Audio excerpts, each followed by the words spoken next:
గోపాల్ గౌడ్ గారిని వచ్చి 2 నిమిషాలు. ఇప్పుడు చాలామంది నాకు చెప్పారు ఇక్కడ వచ్చిన వక్తల గురించి మీరు ఇంట్రడ్యూస్ చేయడం లేదని. ఎందుకు చేయలేదంటే సమయాభావం వల్ల చేయలేదు.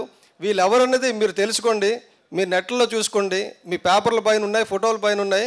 ఒక్కొక్కరు చాలా పెద్దవాళ్ళు, చిన్నవాళ్ళు కాదు. వాళ్ళందరూ ఇక్కడికి ఎందుకు వచ్చారంటే సమస్య గురించి వచ్చారు, వాళ్ళు వ్యక్తిగతంగా ఎలివేట్ అవ్వడానికి రాలేదు. అందు గురించి వాళ్ళకు కూడా చెప్పాను నేను. సార్ జస్టిస్ గోపాల్ గౌడ్ గారు మనకు సుప్రీంకోర్టు అంటే ప్రతి వాళ్ళకి భయం, ఎందుకంటే అక్కడ వరకు వెళ్తే మనకు న్యాయం జరగదు అని.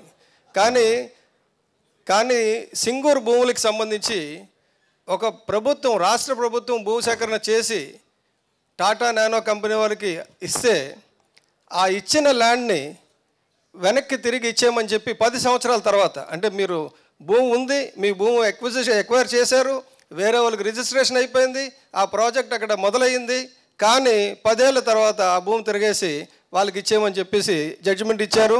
భూమి ఇవ్వడమే కాకుండా తీసుకున్న పరిహారాన్ని తిరిగి ఇవ్వక్కర్లేదని ఒక జడ్జిమెంట్ ఇచ్చారు.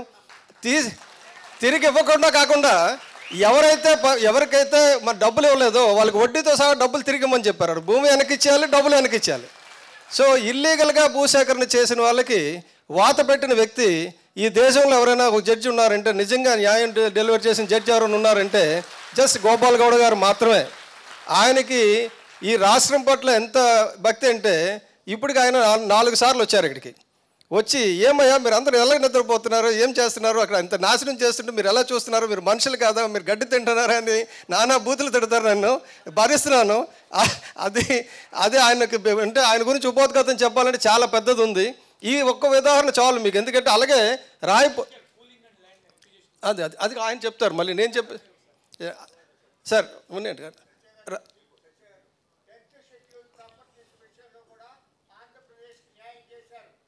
ఓకే, ఎస్ సార్, అది కాదండి, అది గోపాల్ గౌడ్ గారినే చెప్పనియండి సార్. దయచేసి మీరు రండి, ఎందుకంటే సమయాభావం అవుతుంది. Thank you. ఇది చేసి చెప్పడం తప్పలేదు.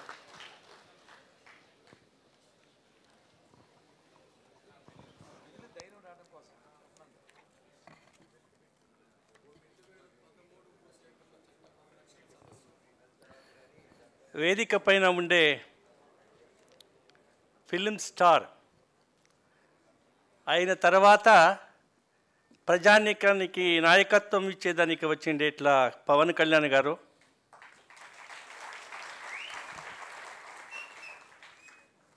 ప్రపంచంలో మానవత్వము ప్రతిపాదన చేసేట్లా తాత్విక రాజకీయమని నేతలు, కమ్యూనిస్టు పార్టీ నాయకులు మరియు పెద్దలు, మాజీ మంత్రి గారు అయిన వడ్డే సోమనాథరావు గారు, నౌకరషాహి ముఖ్య కార్యదర్శిలో అయిన ఈ రాష్ట్రం రావు గారు మరియు దేవిసింహ గారు మరియు ఢిల్లీని ఇంకా మన రాజగోపాల్ గారు నాయకత్వంలో రాజకీయ నేతలకు, సంసద్ సభ్యులకు భూసేకరణ చట్టము ప్రజానీకానికి విరోధంగా ఉంది అని తెలియచేసి మనకి ఒక ప్రజానీకం పరమంగా భూసేకరణ చట్టాన్ని తెచ్చిచ్చిండేట్లా రాజగోపాల్ గారు. మరియు ఇప్పుడు తానే మీతో ఉద్దేశించి మాట్లాడిన సోని గారు మరియు జవహర్లాల్ నెహ్రూ యూనివర్సిటీలో ప్రొఫెసర్గా పనిచేసిండేట్లా చాలా అర్థగర్భితంగా మాట్లాడేట్లా ప్రొఫెసర్ అయిన కుండు గారు, నా ప్రీతి అన్నదాతలైన రైతు బాంధవులారా, రైత నాయకులారా, యువకులారా, నా సహోదరిలారా, శుద్ధి మాధ్యమం ఇంకా చిత్ర మాధ్యమం ఇంకా వచ్చిండేట్లా స్నేహితులారా, ఆహ్వానితులారా, మరియు మన స్నేహితుడైన సత్య గారు మరియు గాంధీ గారు స్వతంత్ర పోరాటం చేసి మహాత్మా గాంధీ ఫోటోలు అన్ని సర్కారీ కచేరీలో, పార్లమెంటులో, విధానసభలో వాళ్ళ ఫోటో ఉంది. ఇక్కడ మన గాంధీ గారు అమరావతి గురించి పోరాటం చేస్తుండేట్లా గాంధీ గారు. మనమందరూ కూడా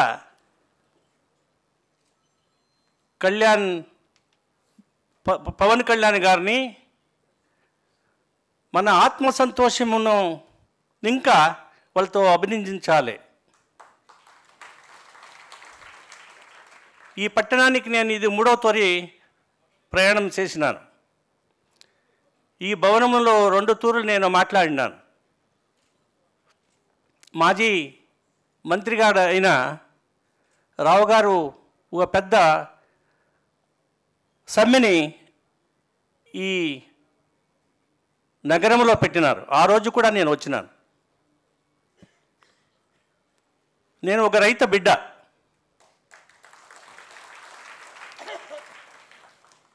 రైతుల గురించి, రైతుల కష్టాల గురించి, వాళ్ళ పెదతనమును గురించి దగ్గరనింకా చూసిండేట్లా వాడు, అనుభవించింటేట్లా వాడు. నాకు రైతులు అంటే ఈ రాష్ట్రానికి, ఈ ప్రజానికానికి మీరంతా అన్నదాతలు. దేవుడు ఉన్నాడో కానీ లేదో కానీ నాకు తెలియదు, కానీ మీరు మాత్రము జనాలకి మీరు దేవుళ్ళు. ఇలాంటి ప్రజానికాన్ని ప్రజాప్రభుత్వం రాష్ట్రంలో సంవిధానబద్ధమైన ఆడళితం చేయాల్సి ఉండేట్లా సర్కారాలు, రాష్ట్ర సర్కారము కూలిపోయింది. అన్నదాతలతో సంరక్షణ చేసే దిశ పెట్టి అల్లరి చేస్తుండేట్లా ఆంధ్రప్రదేశ్ రాష్ట్రము బేజవాబ్దారిగా నడుచుకుంటుంది. దానికి ఉత్తరము వచ్చే ఎలక్షన్లో తెలుస్తుంది అని నేను గాఢంగా నమ్మిన్నాను. దీని గురించేనే నేను 2 రాత్రులు నేను నిద్రపోలేదు. ఇప్పుడు కాదు, 2 మాసాలు కింద అమరావతి పట్టణాన్ని, ఆంధ్రప్రదేశ్ రాజధాని కేంద్రాన్ని స్థాపన చేసేదానికి 29 గ్రామాలలో మంచి పంటలు పండే భూముల్ని, కృష్ణా గోదావరి నది పక్కలో ఉండేట్లా జమీనుల్ని సేకరణ చేసేది ఆంధ్రప్రదేశ్ రాష్ట్ర సర్కారము ప్రయత్నించింది. అప్పుడు నేను ఇక్కడ వచ్చినాను. పోయిన సంవత్సరం సెప్టెంబరు మాసంలో 18వ తారీఖు ఈ పట్టణానికి నేను వచ్చినాను. ఆ రోజు నేను మాట్లాడినాను. చాలా జనము రాష్ట్ర రైతు నాయకులందరూ ఈ పట్టణానికి వచ్చినారు. సోమేష్ నాయకుడు ఒక నాయకత్వంలో ఆ రోజు నేను ప్రస్తాపన చేసినాను. అదైన తర్వాత నేను ఈ పట్టణానికి వచ్చి 2 తూరులు అమరావతిని గురించి చాలా దీర్ఘంగా దాన్ని ఎంత స్టడీ చేసి నేను అప్పుడు చెప్పినాను, ఇది సంవిధానబద్ధంగా లేదు, కొత్త భూసేకరణ కాయిదా 213 ప్రకారము లేనే లేదు, మీరేమి దీన్ని గురించి ఆలోచన చేసేట్లా అవసరం లేదు, అల్లుడపోయేట్లా అవసరం లేదు నేను చెప్పినాను. సత్య గారు మరియు గాంధీ గారు నా కచేరీకి బెంగళూరు నగరానికి ప్రయాణం చేసినారు.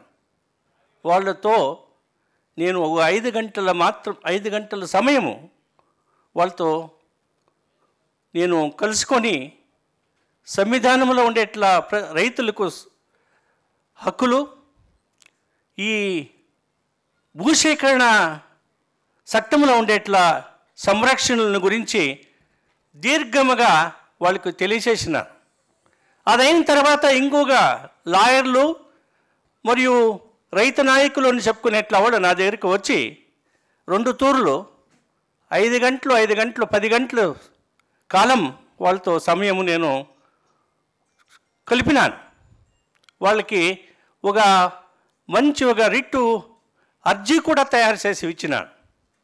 దీని గురించి దేశంలో ఇప్పటి వరకు ఇలాంటి అర్జీని తయారు చేసిండేది లేదు. మీరు ఆంధ్రప్రదేశము మరియు తెలంగాణ హైకోర్టులో ఎత్తుకుపోయి వేయండి, దాన్ని గురించి మీరు లాయర్లతో పెట్టి దీన్ని పోరాటం చేయండి అని చెప్పినాను. అది ప్రతిఫలం సిక్కలేదు రైతులకి. ఆ తర్వాత 2 మాసాలు అయిన తర్వాత బోలిశెట్టి గారు నాకు రాత్రి ఫోన్ చేసినారు.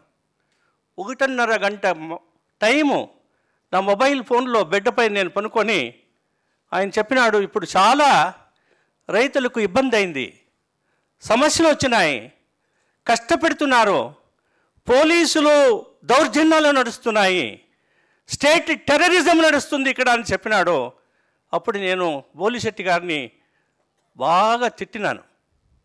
మీరు అన్నము తింటున్నారా మన్ను తింటున్నారా అని నేను అడిగినాను. అప్పుడు చెప్పినాడు బోలిశెట్టి గారికి, ఇది సరైన సమయము పవన్ కళ్యాణ్ గారికి రైతులకు దేశముకి నాయకత్వం ఇవ్వాలని. దానికోసమే మీకు నా ముఖాంతరం ఇడీ రాష్ట్రము రైతులు అన్నదాతలు కూలీ కర్మలు ఇంకా మీకు ఆత్మపూర్వకంగా నేను అభినందిస్తున్నాను. ప్రపంచం చరిత్ర ఉంది, దేశంకి చరిత్ర ఉంది. ఈ ప్రపంచంలో చక్రవర్తులు వచ్చినారు పోయినారు, బండవాళీ షాహీ ఒక సమాజ వ్యవస్థ ఉన్నింది పోయింది. ప్రపంచంలో సామాజిక వ్యవస్థ కూడా మార్క్స్వాదం ఆధారం పైన లెనిన్ గారు 1917 ఇస్వీలో 100 ఏళ్ల కింద క్రాంతి చేసి అక్కడ సమాజవాద వ్యవస్థని చేసినారు, దాన్ని చెడుపుకొట్టినారు. కానీ సమాజవాదం వ్యవస్థని చెడగొట్టేదానికి యావగ నాయకుని ఇంకా యావగ రాజకీయ పక్షం ఇంకా ఆయేదానికి సాధ్యం లేదని ఇట్లా విచారాన్ని నేను మీ ముందర చెప్తున్నాను. ఇది ఎందుకు చెప్తున్నాను అంటే అధికారాలు వస్తాయి, అధికారాలు పోతాయి. అధికారాలు ఇచ్చేది ప్రజానీకము. మీరు supreme. It is not parliament is supreme, it is not executive supreme, it is not judiciary supreme, it is the people of the country are sovereign supreme. మీకంతా చాలా ఆశ్చర్యమవుతుండొచ్చును. ఒక నివృత్తి న్యాయమూర్తి సుప్రీంకోర్టు ఇంకా వచ్చిన తర్వాత ఈయన న్యాయమూర్తిగా మాట్లాడుతున్నాడా లేదా రాజకీయ నాయకుడిగా మాట్లాడుతున్నాడా అని మీకు ఆశ్చర్యం కావచ్చును. మీతంతా విని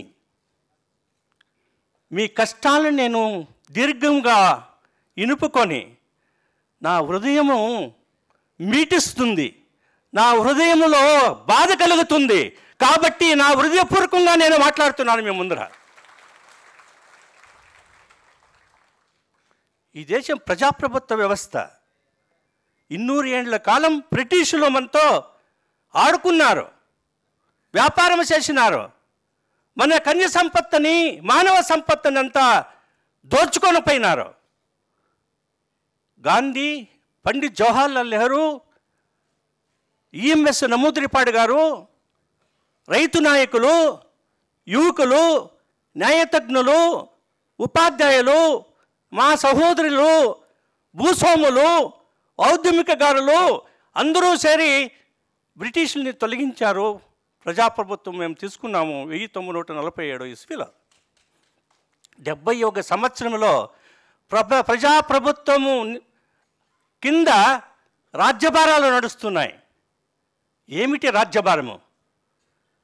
ప్రజలకి మోసము చేసేట్లా రాజ్యభారమా? ఎవరెళ్ళకి చెప్పింది?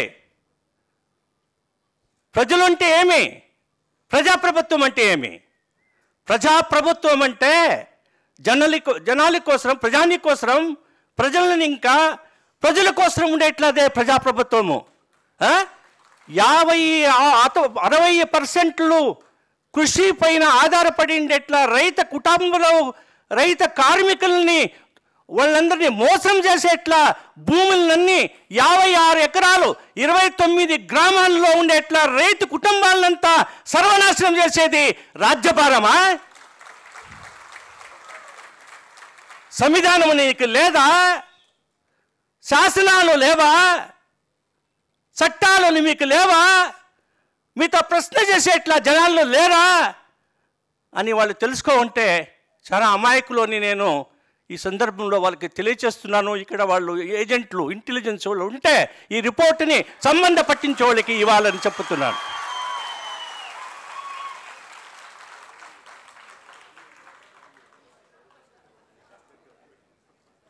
ఏమిటండి,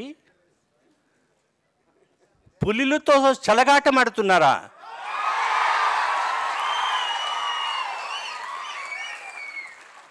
కాదు, ఈ సభ సాక్షి.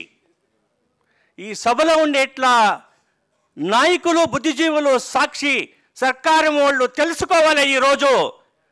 ఎవరికైతే ఎక్కడైతే రిప్రెషను, ఆపరేషను, దౌర్జన్యాలు సర్కారం ప్రజాప్రభుత్వంలో నడుస్తుందో అక్కడ బుద్ధిజీవులు, సాహితులు, రాజకీయ పక్ష నాయకులు, న్యాయశాస్త్రజ్ఞులు, యువకులు అందరూ ఒట్టిగా వచ్చి మీతో దాన్ని ప్రతిభటన చేసేట్లాగా సమారంభం ఇది.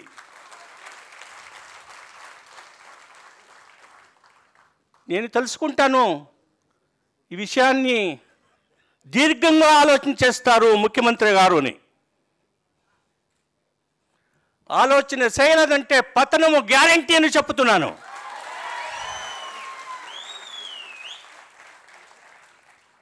I am not speaking unconstitutionally. I am speaking with the authority of the Constitution. I have heard very patiently the problems which are being faced by the farming section of this part of the state. Kakinada, 10 years back, land is acquired, not utilized. 10 ఏళ్ళు వెనుక 15 years back కైకోరకొద్యములకి special economic zone అని చెప్పి development పేరులో రైతుల భూముల్ని మీరు సేకరణ చేసినారు. ఎక్కడ డెవలప్మెంటు? ఎవరి కోసము డెవలప్మెంటు? యాల డెవలప్మెంటు కాలేదు. ఆ రామశాస్త్రిని నా భూమిలో నేను ఉన్నాను, దున్నుకుంటున్నాను, నేను జీవిస్తాను, బతుకుతాను అని చెప్పి పోతే పోలీస్ స్టేషన్లో కేసు వేసి జైలుకి పంపుతారా మీరు? ఏమిటి అన్యాయం ఇది? ఏమిటి దౌర్జన్యం ఇది? ఇది చట్టం ఉండేట్లా రాజ్యమా, ప్రజాప్రభుత్వం రాష్ట్రమా అని ప్రశ్న వేస్తే ఉత్తరం ఎవరు చెప్పాలి? సర్కారము చెప్పాలి, ఒక గృహమంత్రి గారు చెప్పాలి, డీజీపీ గారు ఆన్సర్ చేయాలి. ఆయన జమీన్లో ఆయన పొలములు దున్ని పొలములు చేస్తామనంటే రామచంద్ర శాస్త్రి గారిని కాకినాడ జైలుకు మీరు పంపించి ఉద్యమాల్లో మీరు పాల్గొకూడదని ఒక కండిషన్ చేసేది యావత్ సంవిధానంలో ఉంది అనేది ప్రశ్నిస్తున్నాను నేను. కోర్టులకు సంవిధానం ప్రకారం నడవడికలు చేయాలి. పోలీసు ఇలాకా, ఇండియన్ పీనల్ కోడ్ ప్రకారం రామచంద్ర శాస్త్రి గారికి మా సహోదరి న్యాయవాది ఇక్కడ ఉంది. అమ్మా తల్లి, ఆయన గురించి ఒక డెఫమేషన్ సూటు నోటీసు ఆ పోలీసు సబ్ ఇన్స్పెక్టర్కు ఇయ్యమ్మా.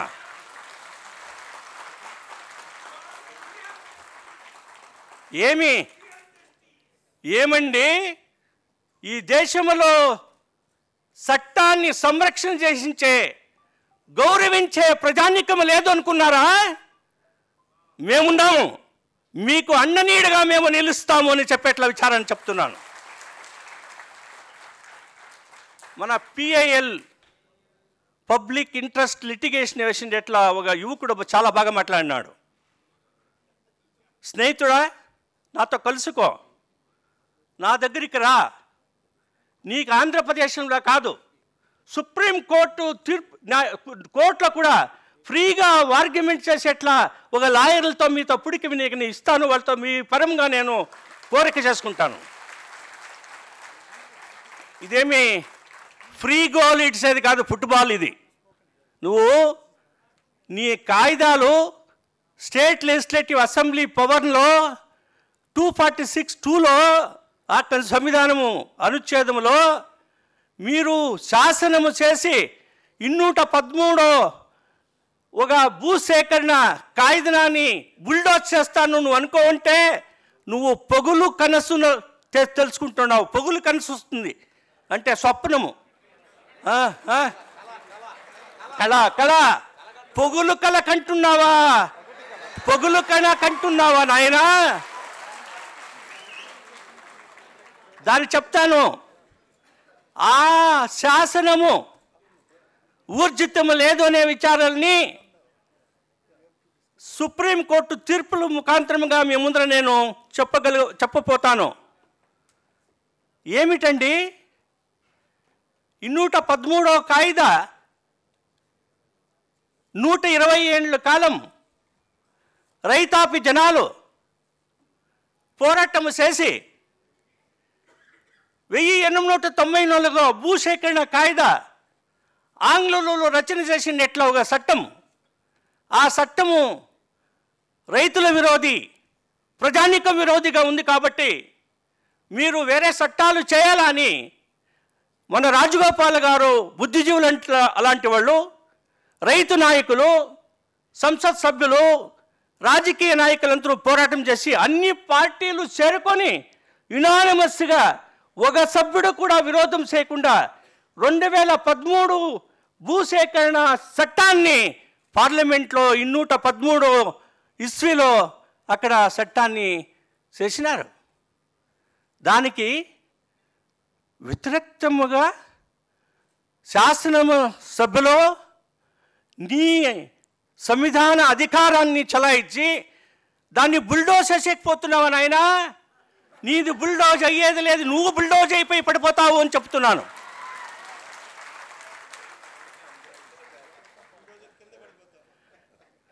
పార్లమెంటు 542 జనాలు సభ్యులు, ఇడీ రాష్ట్రం రాష్ట్రీయ రాజకీయ పక్షాలు, కాంగ్రెస్ పక్షము, బీజేపీ పక్షము, కమ్యూనిస్టు పార్టీలు, శివసేనలు, ప్రాదేశిక ప్రాంతము, జనతాదళ్ యు వాళ్ళు, జనతాదళ్ ఎస్ అందరూ కూడా ఒమ్మతంగా 213వ చట్టము ప్రజానీకానికి సామాజిక న్యాయం ఇచ్చేదానికి రైతుల పరము ఉండేట్లా చట్టాన్ని ఈ దేశంలో చేయాలి. ఎందుకంటే 120 ఏళ్ల కాలం 1894 ఈ భూసేకరణ చట్టము జన విరోధిగా అయింది, అది అన్యాయం నడిచింది, అంతా చాలా మోసమైంది జనాలకి అని చెప్పి పార్లమెంట్లో ఈ చట్టాన్ని తెస్తే ఆ చట్టం మీకు అప్లై కాదా? ఎలా? నువ్వు ఆంధ్రప్రదేశ్ రాష్ట్రము యూనియన్ ఆఫ్ ఇండియాలో ఒక రాష్ట్రమా లేదా? యూనియన్ ఆఫ్ ఇండియాకి మీకు సరిగ్గా లేదా? మీకు సంవిధానం అనేది వేరే ఉందా? భారత సంవిధానము ఒకటే ఉందా, వేరే ఉందా?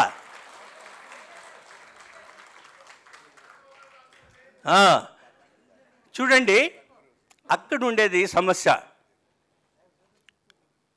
254 అనుచ్ఛేదం సంవిధానంలో 246 అనుచ్ఛేదము 2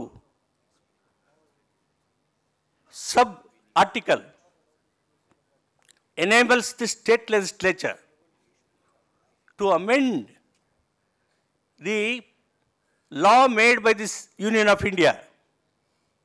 దానికి ప్రావిజన్ ఉంది. ఎందుకంటే భూసేకరణ చట్టము ఎంట్రీ 42 7వ షెడ్యూలు 3వ లిస్టులో ఉండేది. ఇది నేను ఇప్పుడు కాన్స్టిట్యూషనల్ ఆస్పెక్టు, లీగల్ ఆస్పెక్ట్ని మీకు చెప్తున్నాను. మీరేమి గాబరపడేట్లా అవసరం లేదు.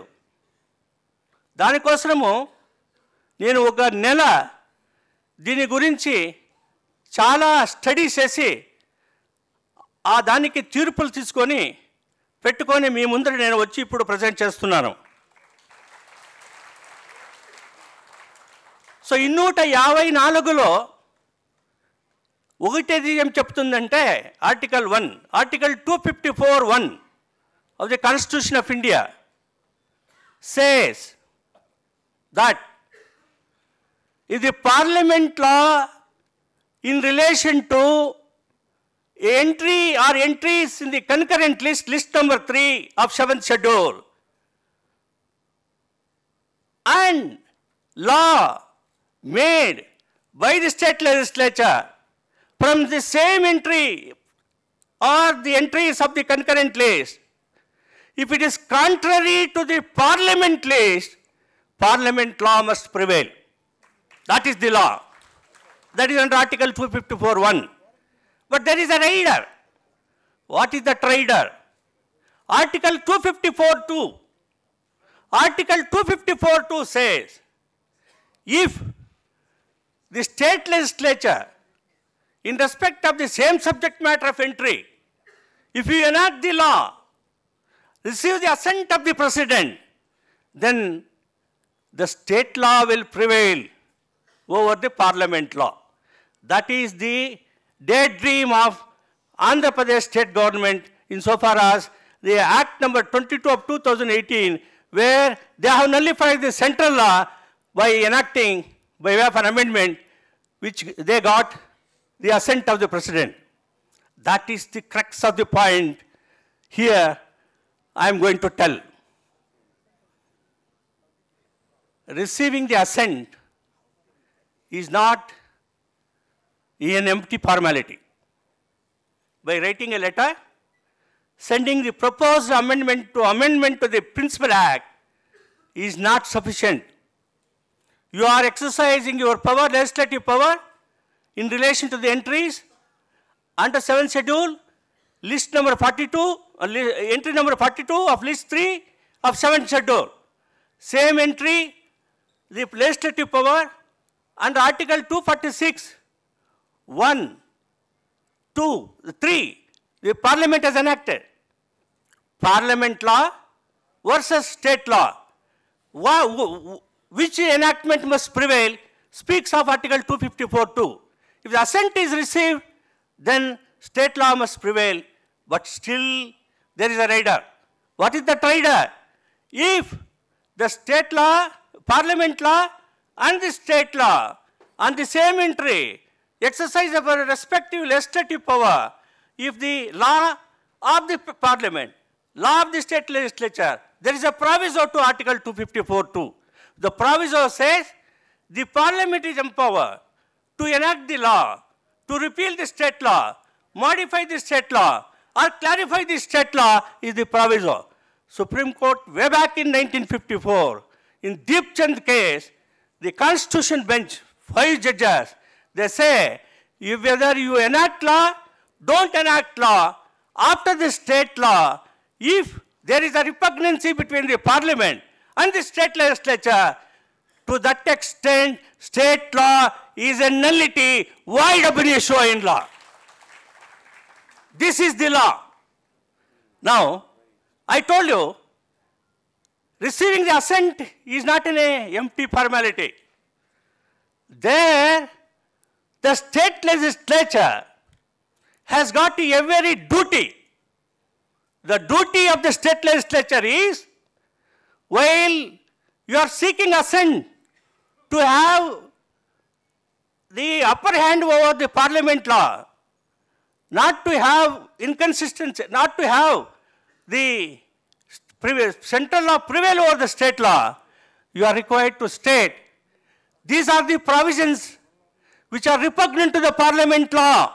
You must state, and you must also further tell that these are all repugnant. For these valid reasons, I am seeking your assent to prevail over the Parliament law. You must make a mention and give reasons in that requisition letter to the President of India. I asked Satya to get under the right to information. what is that requisition these people have done.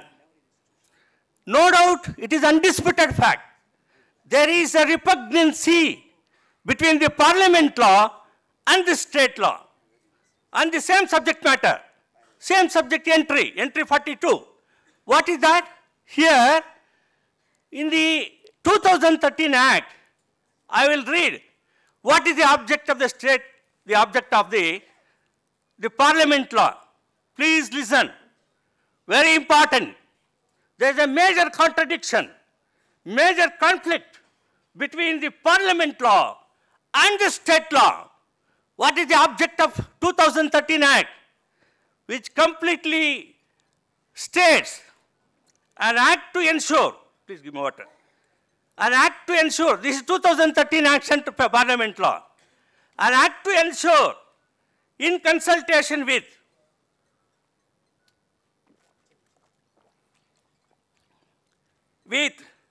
local self-government. What is that local self-government? Village panchayat, municipality, municipal corporation, local self-government. That is exactly 72nd and 73rd Constitutional Amendment.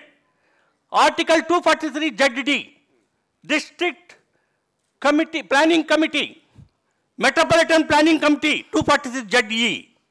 If these are not enacted by the state legislature, a committee from among local self-elected people, that is Grama Panchayat, municipality, municipal members, elected members, and the nominated members for the government, if these two provisions are not implemented, 243 ZD and ZF, are not implemented by the state legislature by enacting the law, then 243 ZF of the 73rd Constitutional Amendment comes into play, that whatever the earlier planning authority under the Planning Act or the Development Authority Act, they all sent to the Arabian Sea. They have gone lapse. They have gone to the Arabian Sea. So here, I have made a study. Either the Municipalities Act or the Village Panchayat Act, no district planning committee is constituted in Andhra Pradesh. If they have got any material, let them place tomorrow, I will answer that. If the district planning authority not drafted the plan, Metropolitan Planning Committee has not, this applies, Amravati applies Metropolitan, both district planning committee. They have not constituted, no plans are drafted, no plans are collated, no Metropolitan Planning Authority has come into existence. They have not proposed this Amravati 29 villages should be acquired for the purpose of Amravati. There is no such a planning except the CPDRDA. APCRDA is no planning authority at all. No legs to stand. That is no planning at all. Now, that is why this 2013 Act says, institution of local self-government and Grama Sabhas. In state legislature, Grama Sabha has completely engulfed by the state legislature, swallowed. So, they have no local self-government, no Grama Sabha, that has been deleted by way of an amendment. There is a major repugnancy, conflict. This act is most humane. That means you shall not acquire all lands, Act says. You shall not acquire SC/ST lands. Some SC/ST leader was telling. I am telling you, there is a provision under this Act. So therefore, it is most humane both for the farmers, non-SCs, STs, acquisition of their land is exempted under section 42 of the Act, and participative. You can't exercise your eminent domain power, Devasigam. You can't, it is not given to the chief minister or the revenue minister to acquire the lands like that. The Grama Sabha, people must participate. people must participate and say, they must give 70% consent for the purpose of acquisition, insofar as the public purpose is concerned. 80% of consent is in respect of private purpose, acquisition of land. Here, this completely given a go-by. This is the preamble. Essential infrastructural facilities and urbanization with the least disturbance to the owners of the land, least distance of the owners of the land and other affected families, provide just and fair compensation. In this, just and fair compensation under 2013 Act, 100% solatium. In the previous Act is only 30% of solatium. Here 100%, 100 rupee compensation for 1 gunta of land. Another 100% solatium must be given under the new Act. These provisions completely given a go-by in the state legislature. So fair compensation to affected families whose land has been acquired for the proposed to be acquired are affected by such acquisition. Make adequate provisions such affected persons. What is that person? Affected persons? That is rehabilitation and the resettlement. Rehabilitation and resettlement is contrary to the parliament here. Land pooling is contrary to the act of the parliament as well as the state legislature here. So therefore, there is a serious conflict, repugnancy between the parliament law and the state legislature law. You have exercised your legislative power under Article 245 and from 246(3). Yes, you have got the power, but when you seek the assent, you must disclose. These are the beneficial provisions of the 2013 Act. These are all I am curtailing it by way of an amendment. These are the repugnant provisions. I want the assent of the President. So it must be brought to the notice of the President of India, His Excellency, that these are all the provisions which are repugnant, conflicting with the main Act. If that is not brought to the notice of the President of India, assent is not a formality. The President of India must apply his mind to the requisition made by the state legislature seeking the assent of the President, and it must prevail over the parliament law. These reasons must be stated. It must be convinced by convinced to the President. If the President is not convinced, President is not brought to the notice of all these conflicting provisions and more beneficial provisions under 2013 Act, which is amended in Act number 22 of 2018 by the state legislature. I am telling that the parliament law must prevail is not my statement. It is a statement of the Supreme Court of India. Any number of case law which I have collected, I have brought before you. Number of judgments I have brought before you. I don't want to read all these judgments. This is the sum and substance of the law. So therefore, రైతులారా మీరు అల్లరిపోవద్దండి, కంగారు పోవద్దండి. మీకోసం మేమున్నాం. మీకోసం ఈ ప్రజాప్రభుత్వం రాష్ట్రంలో సంవిధానం కింద 3 ఆధార స్తంభాలు ఏమున్నాయి? శాసకాంగం ఏముంది, కార్యాంగం ఏముంది, న్యాయాంగం. శాసకాంగము కార్యాంగము ఏమైనా సంవిధానం విరోధంగా నడుచుకుంటే న్యాయాంగము అక్కడ వచ్చి మీకు న్యాయం ఇస్తుంది అని మీరు గాఢంగా నమ్ముకో ఉండాలి.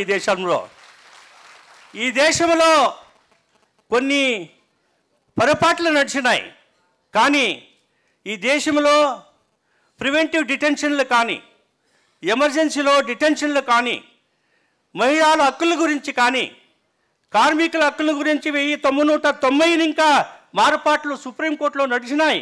కానీ నేను ఆ రీతి చేయలేదు. కార్మికుల పరమే నేను న్యాయం చేసినాను, రైతుల పరమే నేను న్యాయం చేసినాను. అంటే పక్షపాతంగా చేయలేదు. నేను సంవిధానాన్ని వ్యాఖ్యానం చేసి సుప్రీంకోర్టు తీర్పుల్ని దానికి అలవడించి ఆ వీకర్ సెక్షన్కి రైతులు ఏముంటారో, మహిళలు ఏముంటారో, కార్మికులు ఏముంటారో వాళ్ళకి న్యాయము చిక్కాలే. అదే సంవిధానం చెప్పేది.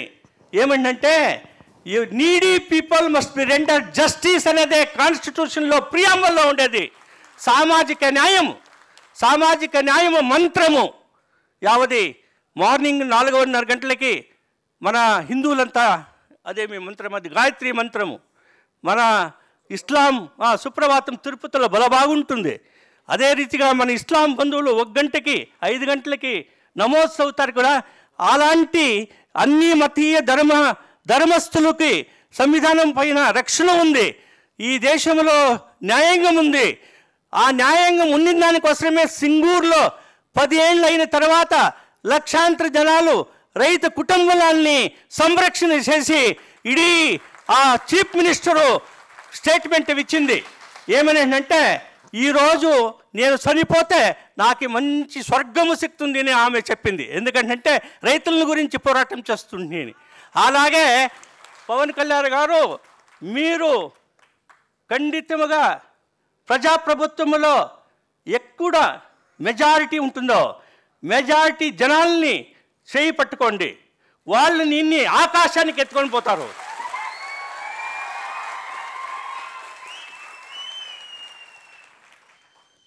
ఇంకా మాట్లాడాలా? ఇంకేమైనా మాట్లాడాలా మీకు? మీరు పవన్ కళ్యాణ్ గారు ఏం చేయాలో అది కూడా చెప్పండి. ఒకటి చెప్పారు, ప్రజలతో ఉండాలని. చెప్పండి సార్. చెప్తాను. వే ఫార్వర్డ్, దిక్సూచి, మార్గదర్శకం. నీళ్ళు చూడండి, మీకు చెప్పినాను కదా. ఇస్తాను. 1 నిమిషం ఉండండి, నేను ఇంకా ముగిలేదు.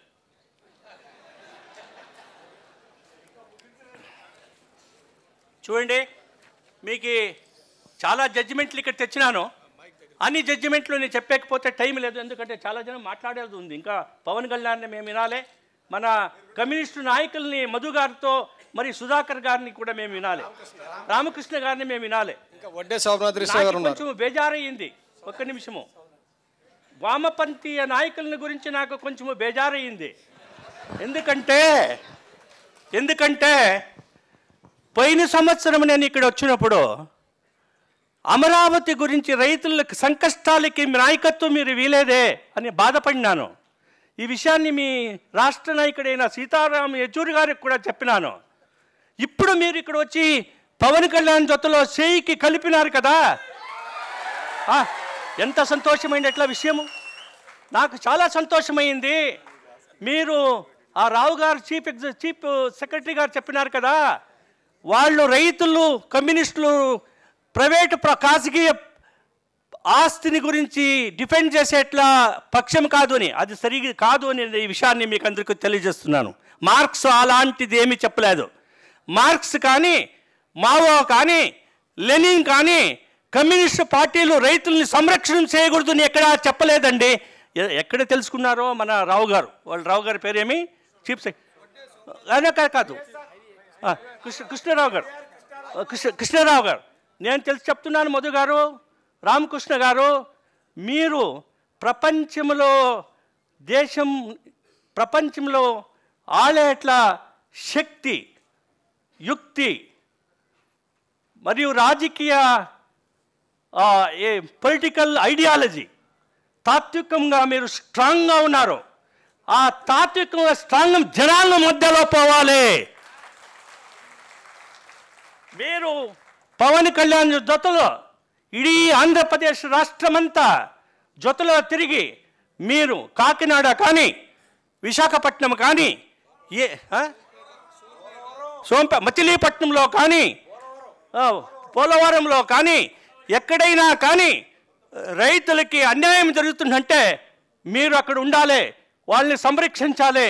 పవన్ కళ్యాణ్ అక్కడ పిలుచుకొని పోయి నాయకత్వం ఇచ్చి అక్కడ పోరాటం చేయాలి. ఇది కమ్యూనిస్టులు అంటే వేరే రాజకీయ పక్షాలకు తేడా ఉంది. మీరు మానవీయ మూల్యాలు హక్కుల్ని సంరక్షణ చేసేట్లాగా రాజకీయ సిద్ధాంతం ఉండేట్లా కమ్యూనిస్ట్ పార్టీ ప్రజల కోసం, దేశం కోసం, పరిసరం కోసం పోరాటం చేసేట్లా రాజకీయ పక్షము అది. కాబట్టి మీరు భుజానికి భుజమిచ్చి మీ వెనకింటి యువక శక్తి వస్తుంది, కార్మికులు వస్తున్నారు, మహిళల సిస్టర్ ఎలా మాట్లాడుతున్నారు చూడండి. ఈ మహిళ ఎలా బాగా మాట్లాడుతుంది. ఈమెకు కూడా ఈ దేశం chief minister, mini chief minister చేసేట్లా కెపాసిటీ ఉందండి మీకు. కాబట్టి నేను వీళ్ళకి గురించి మాట్లాడినాను.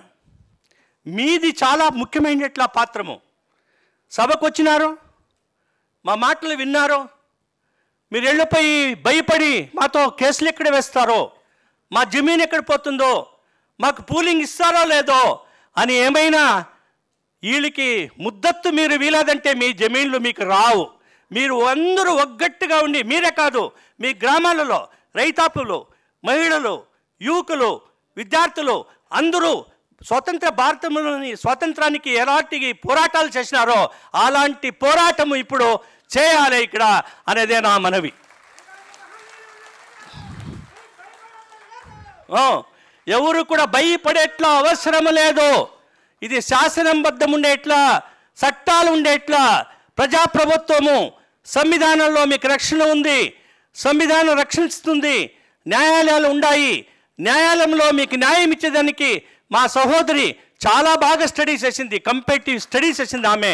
అలాంటి వకీలులు ఇంకా ఈ విజయవాడ, నేను అనుకున్నాను ఈరోజు సత్య గారు చాలా జనము లాయర్లు వస్తారు అనుకున్నాను. కానీ ఆమె ఒకటే, 1 లక్షాంతర జనాలకి వాళ్ళు సమానంగా ఉండేట్లా ఒక లాయరు. మీకు నేను లాయర్లతో మనవి చేస్తాను, ఇడీ విజయవాడ జిల్లాలో ఉండేట్లా లాయర్లతో, ఆంధ్రప్రదేశ్ హైకోర్టులో ప్రాక్టీస్ చేసే లాయర్లతో, మరియు సుప్రీంకోర్టు చేసేట్లా లాయర్లు మా కోసం, మన దేశం కోసం, రైతాంగం కోసం, రైతులు సంరక్షణ చేసేదానికోసం, ఈ భారతదేశాన్ని సంరక్షణ చేసేదానికోసము మీరందరూ కూడా రైతులకి రక్షణ వేయాలి అని మన వకీల సహోదరులతో కళకళిగా మనవి చేసుకుంటున్నాను. మరియు నా మాటలతో మన న్యాయంగ మిత్రులతో నేను మనవి చేస్తాను, మా రైతు నాయకులపైన, రైతాపి జనాలపైన కేసులు వేస్తే అది ఏమి కేసు అని చూడండి. శాసనబద్ధంగా ఉందా, చట్టబద్ధంగా ఉందా, న్యాయపరంగా ఉందా, అన్యాయపరంగా ఉందా అని పరిశీలించండి. మా రామచంద్ర శాస్త్రి గారిని అట్లా జైలుకి పంపించేట్లా ఆవశ్యకత ఏముందండి? సూర్యనారాయణ శాస్త్రి గారా, సూర్యనారాయణ మూర్తి గారు, మీతో గురించి మీకు చెప్పినాను. మహాత్మా గాంధీ పైన కూడా ఒక బ్రిటిష్లు కేసులు వేసినారు, ఆయన ఫోటో అన్ని ఆఫీసులో ఉంది. మీ ఊర్లో, ఈ రాజ్యంలో మీతో చాలా స్మర్శిస్తారు అనేట్లాదని మీరు జ్ఞాపకం పెట్టుకోండి. ధైర్యంగా ఉండండి, మేమున్నాం. ఇంకెక్కువగా మాట్లాడేకి నేను పోను, మీ జతలో మేమున్నాం. నేను ఒక్కడే కాదు, పవన్ కళ్యాణ్కి మేము అష్యూరెన్స్ ఇస్తున్నాము. మన లెఫ్ట్ పార్టీ జనాలకి నాకి మీరు ఎక్కడైతే పిలుస్తారో, యా ప్రదేశానికి పిలుస్తారో మేము మీ జతలో ఉన్నాము. మా ఆంధ్రప్రదేశం మంచి చరిత్ర గల రాష్ట్రం. ఈ దేశంలో మంచి రాజకీయ ముత్సద్దులు ఉన్నారు. ఈ దేశంలో మంచి నాయకులు, సాహితులు. బసవపున్నయ్య భవనం ఇది. బసవపున్నయ్య చాలా థింకరు, చాలా పోరాటాల్లో పాల్గొన్నట్ల వ్యక్తి. ఈ భవనంలో మనమంతా చేరినాము. మనమందరూ కూడా ఒగ్గట్టుగా ఉండి మన రైతాపి జనాల్ని వాళ్ళ కష్ట కార్పణ్యాల్లో మేముంటాము. మేమే కాదు, నౌకర్షాహీలు, బుద్ధిజీవులు అందరూ మీ జతలో మేము ఉంటాము అనేట్లా విచారాలను చెప్పి మాతో ఇక్కడ పిలుపుకొని మాట్లాడడానికి అవకాశం ఇచ్చిన మీకందరికీ కూడా విశేషంగా పవన్ కళ్యాణ్ గారికి, మధు గారికి, రామకృష్ణ గారికి మరియు వేరే మా స్నేహితులందరికీ కూడా వందించి మీకు కూడా సహస్ర నమస్కారాలు చెప్పి మీకు మంచిది కానీ అని చెప్పుతూ నా మాటల్ని నేను ముక్తాయం చేస్తున్నాను. మీకు శతసహస్ర పాదాభివందనాలు సార్. ఎందుకంటే రైతుల గురించి మీరు నిద్రపోకుండా, మమ్మల్ని నిద్రపోనివ్వకుండా ఇన్నాళ్ళు కష్టపడి, అది పవన్ కళ్యాణ్ గారు నెత్తి మీద ఒక పెద్ద బాధ్యత పెట్టారు. అది ఆయన డెఫినెట్గా చేస్తారని నేను ఆశిస్తున్నాను.